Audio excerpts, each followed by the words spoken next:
میں doctor Farkhanda associate professor شعبہ اردو.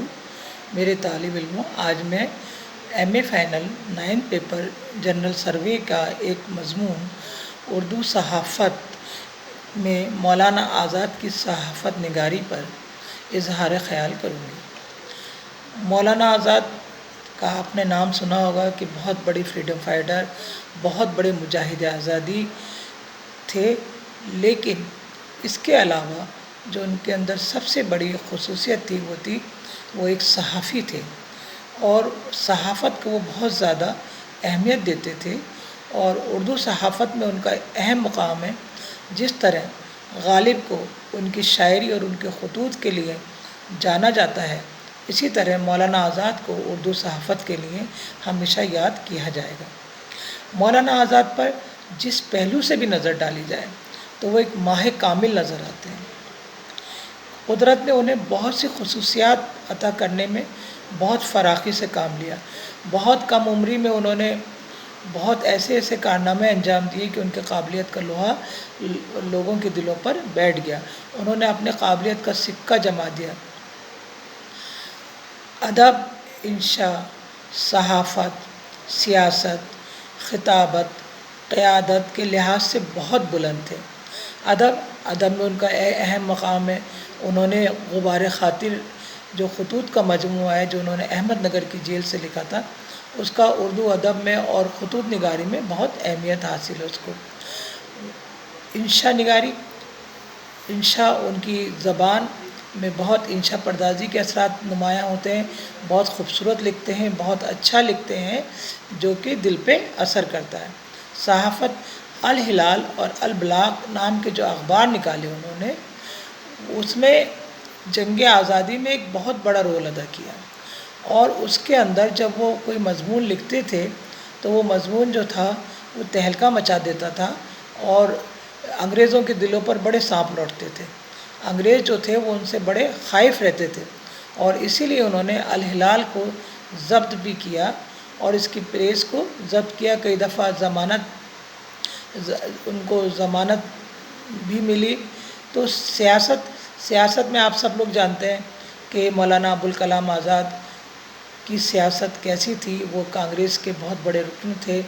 وہ جواہر لال نہرو، مہاتما گاندھی اور سردار پٹیل کے ساتھیوں میں سے تھے. اور آزادی کے بعد ان کو ایجوکیشن منسٹر بنایا گیا. اسی لیے بنایا گیا کیونکہ تعلیم کے اندر وہ اول تھے، اور ان کے اندر یہ جو اتنی خصوصیات تھیں، ادب، انشاء، صحافت، اسی کی وجہ سے ان کو ایجوکیشن منسٹر بنایا گیا. خطابت اور قیادت. خطابت یعنی جب وہ عوام کو مخاطب کرتے تھے اور جب وہ بولتے تھے تو بولنے والے بس سنتے ہی رہ جاتے تھے. اور قیادت کہتے ہیں قائد کو. قائد سے بنا قیادت، رہنما. مطلب وہ اتنے بڑے قائد تھے کہ انہوں نے ہندوستان کی جنگ آزادی میں ایک بہت بڑے ہجوم کہہ لیجیے یا ایسے لوگوں کا مجموعہ کہہ لیجیے جو آزادی کے لیے سر پہ کفن باندھ کر نکلے تھے. ان کی قیادت مولانا آزاد نے کی. صحافت کے میدان میں تو اتنی کم عمری میں آئے کہ کوئی یقین نہ کر سکا کہ وہ الہلال کے ایڈیٹر ہیں. مولانا آزاد نے صحافت کو جو وقت اور وقار عطا کیا، اس کی مثال نہیں مل سکتی. انہوں نے اس فن کو اپنا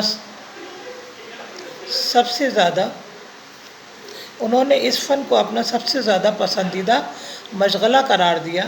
بلکہ ان کا کارنامہ یہ ہے کہ اردو صحافت کو دوسری ترقی یافتہ زبانوں کے دوش بدوش کر دیا. انہوں نے اسے مقدس فریضہ ہی نہیں بنایا، بلکہ صحافت اور ادب کو ایک ہی زمرے میں شامل کر دیا. ان کے نزدیک صحافی کی وہی قدر و منزلت تھی جو کہ ایک ادیب اور عالم کی ہوتی ہے. مولانا آزاد قوم کی بیداری کے لیے اخبارات اور جرائد کی اشاعت کو ایک لازمی عنصر قرار دیتے تھے. اسی لیے جب اردو میں کوئی نیا رسالہ نکلتا تو بہت حوصلہ افزائی کرتے. وہ پریس کی آزادی کے زبردست حامی تھے. جب انگریزوں نے اخباروں کی ضمانت طلبی کا سلسلہ شروع کیا تو انہوں نے ایک انجمن کی بنیاد ڈالی جس کا نام تھا انڈین پریس ایسوسیشن، مولانا اس کے صدر منتخب ہوئے اور دوسری زبانوں کے صحافیوں نے بھی اس کی ممبرشپ اختیار کی۔ انہوں نے دوسری زبانوں کے صحافیوں نے بھی اسی لیے اس کی ممبرشپ اختیار کی کہ ان کو معلوم تھا کہ جب تک صحافت آزادانہ طور پر نہیں ہو سکتی تب تک کوئی بھی صحافی جو ہے وہ اچھا نہیں لکھ سکتا۔